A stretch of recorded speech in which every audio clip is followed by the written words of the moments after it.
awaken again the cradle of the world. What? Throw our weapons into the water? Guess that won't be a problem for you. Are you gonna do it?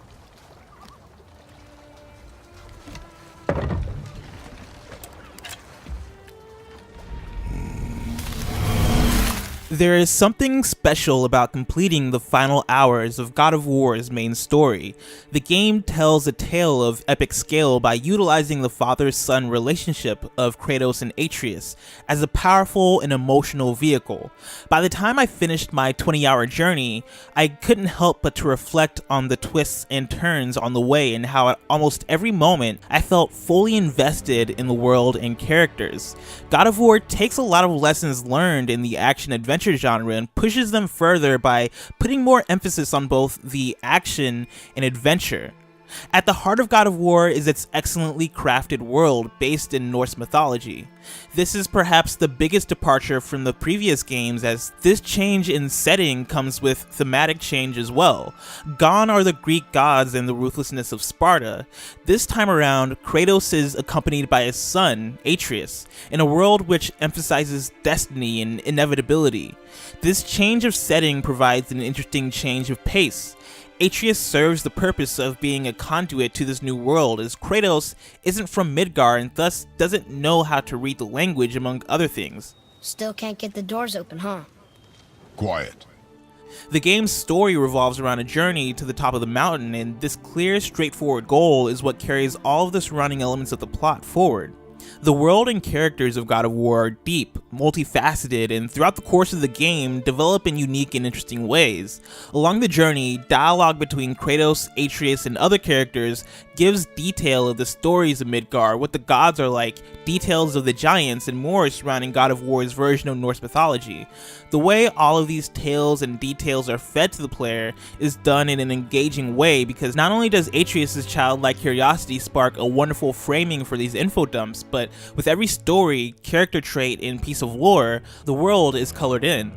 Every detail feels like it matters. The characterization of the world paints a brutal picture of the Norse gods, which becomes layered when Kratos' past in Sparta is factored in. It all plays together dynamically and makes for a world worth exploring. You lost control. That thing was trying to kill us. It's not like you don't get angry in a fight. Anger can be a weapon. If you control it, use it. You clearly cannot. Kratos and Atreus' relationship factors in God of War both narratively and in the gameplay, as Kratos plays the role of the tough dad who is often hard on his son. The evolution that takes place during the course of the journey sees different aspects of the father-son relationship play out in a way that feels sincere and true to the nature of real father-son relationships.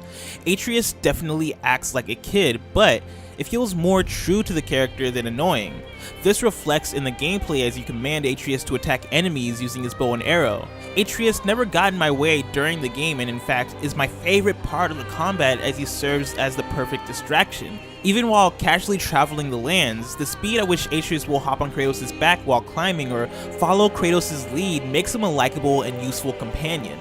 This God of War is a game that has evolved way past the previous games, and this is especially evident in the combat, as the Leviathan Axe takes front and center stage as Kratos' weapon of choice, and using it is satisfying.